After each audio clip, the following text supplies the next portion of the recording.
What if the greatest wizard and the smallest hobbit shared one final conversation that changed everything? Picture this moment hidden in the shadows of Middle-earth's history. Mount Doom has erupted, the ring is destroyed, Sauron has fallen. But before Gandalf departs with the ring-bearers to the Grey Havens, before he sails into the west, there's a meeting that no one witnessed, a quiet encounter between two souls who carried burdens no one else could understand. This isn't spelled out in Tolkien's pages, but when you piece together the emotional threads woven throughout The Lord of the Rings and the Silmarillion, a profound possibility emerges.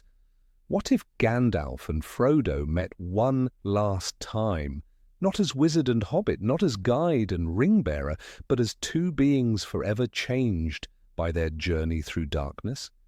The ring is gone, but its shadow lingers.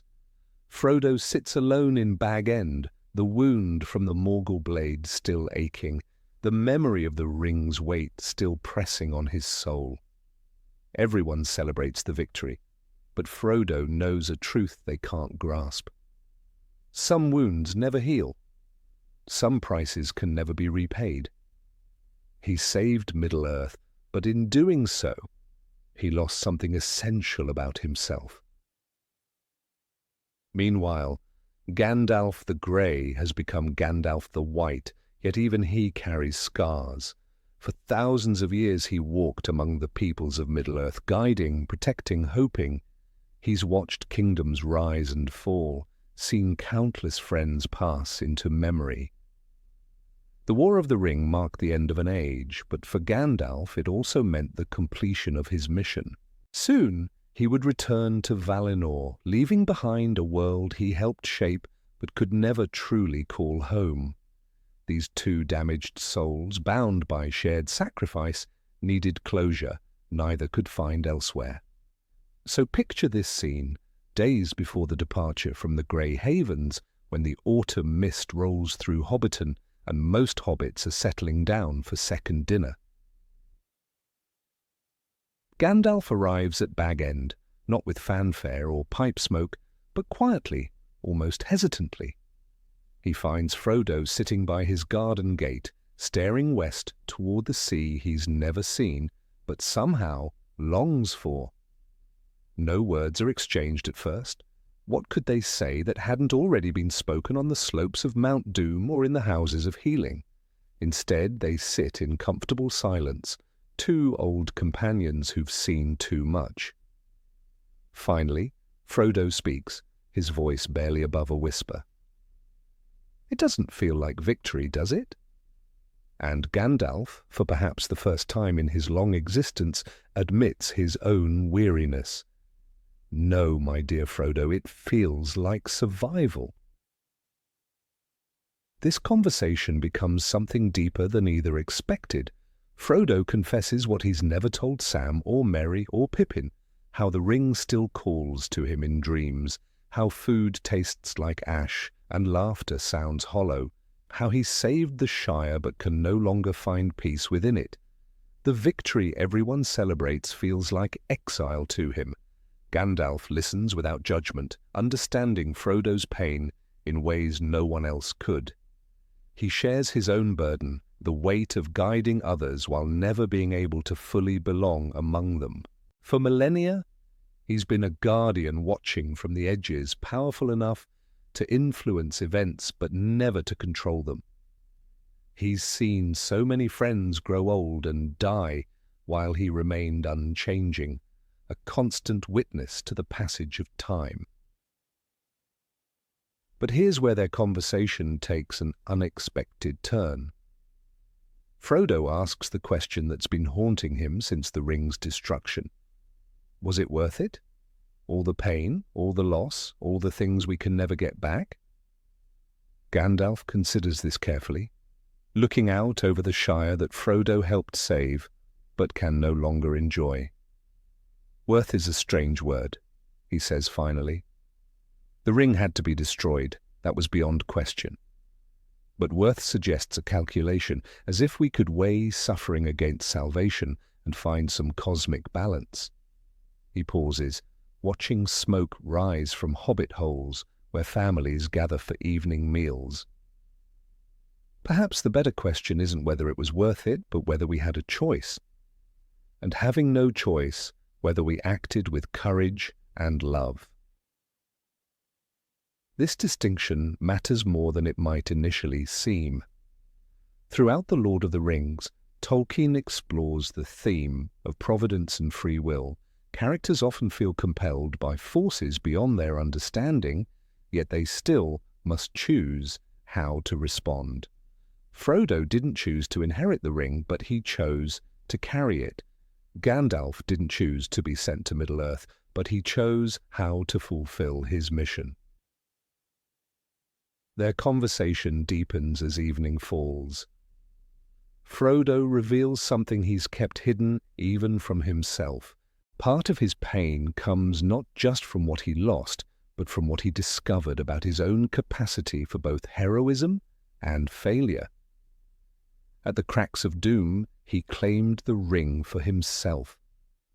Only Gollum's obsession prevented him from becoming another ring-bearer, consumed by its power. "I failed at the very end," Frodo admits, the words heavy with shame. "After everything, after coming so far, I couldn't let it go." But Gandalf's response surprises him. "You didn't fail, Frodo. You succeeded in ways that go deeper than anyone understands. The ring's corruption was designed to be irresistible. That you carried it as far as you did, that you resisted its call for so long, that speaks to a strength of spirit that even its maker never anticipated." He leans forward, his eyes bright in the growing darkness. "Do you remember what I told you in Moria? That Bilbo was meant to find the ring, and therefore you were meant to have it. I spoke of providence then, but I understand it more clearly now. You were chosen not because you were perfect, but because you were perfectly suited to bear that burden. Your very capacity for mercy, for pity, even for failure, made you the right choice." This insight transforms how Frodo sees his journey. He'd been focusing on his moment of weakness, but Gandalf helps him understand that his compassion for Gollum, his refusal to kill, even when it would have been easier, ultimately enabled the ring's destruction. Gollum lived because Frodo showed mercy, and that mercy became the instrument of salvation. Their conversation turns to the future, and here's where the deepest revelations occur. Gandalf explains something about the Grey Havens that changes everything. The ship that will carry the ring-bearers to Valinor isn't just a reward for their service, it's a necessity. The Undying Lands offer healing that Middle-earth cannot provide, restoration for wounds that run deeper than flesh. "Some injuries," Gandalf says gently, "can only be healed beyond the circles of the world. Your pain isn't a failure to appreciate your victory. It's the natural consequence of touching something so fundamentally opposed to life and hope. The ring marked you, Frodo, in ways that will never fully fade in Middle-earth." This conversation serves another crucial purpose. It's Gandalf's way of saying goodbye, not just to Frodo, but to his role as protector of Middle-earth. For thousands of years he's guided and counseled, always from a distance, always with the knowledge that his time would eventually end. This quiet moment with Frodo represents his final act of guidance, his last gift to a world he's served so faithfully. But Frodo gives Gandalf something in return. Through their conversation, the wizard begins to understand his own journey differently. He's spent so long focused on his mission, on the greater good, that he's forgotten to acknowledge his own sacrifices. Watching kingdoms rise and fall, guiding heroes to their destiny while remaining forever apart, carrying the weight of knowledge that often brought more burden than comfort. "You've been lonely too," Frodo observes, and the simplicity of the statement cuts through millennia of duty and purpose to touch something raw in Gandalf's heart. They talk through the night, these two unlikely friends, bound by shared experience of carrying burdens too heavy for others to understand. As dawn approaches, their conversation becomes more practical.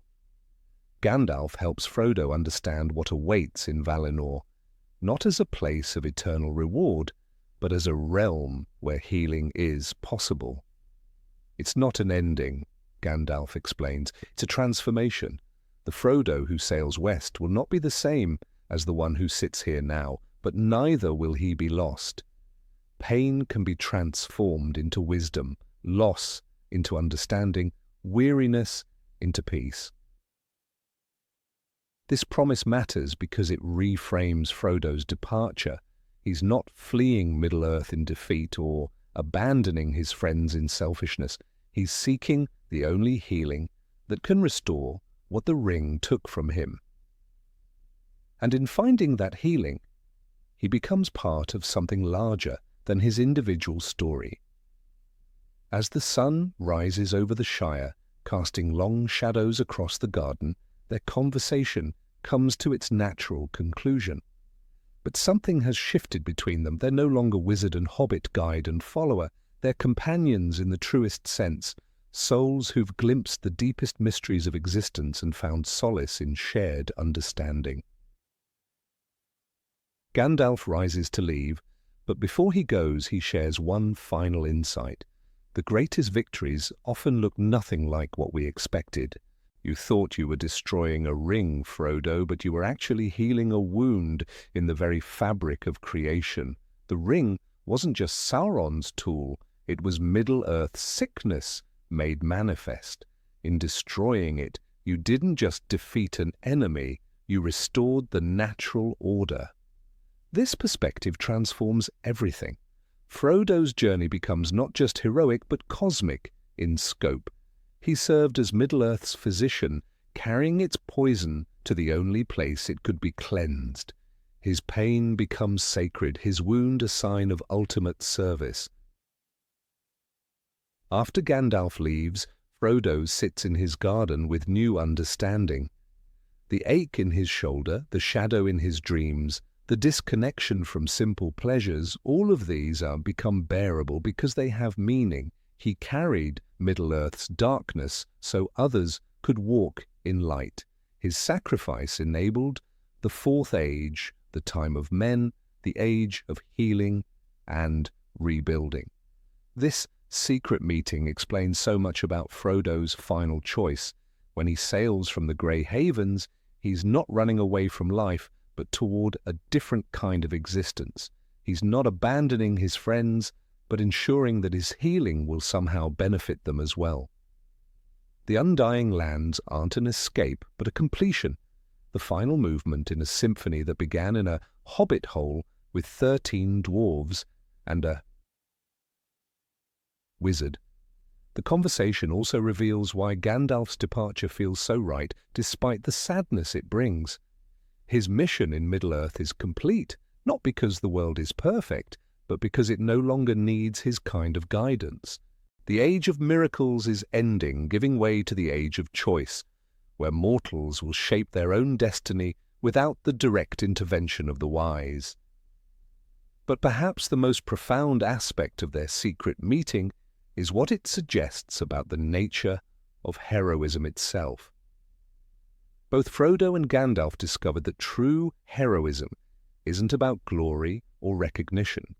It's about accepting burdens that no one else can carry, making sacrifices that no one else can understand, and finding meaning in service rather than success.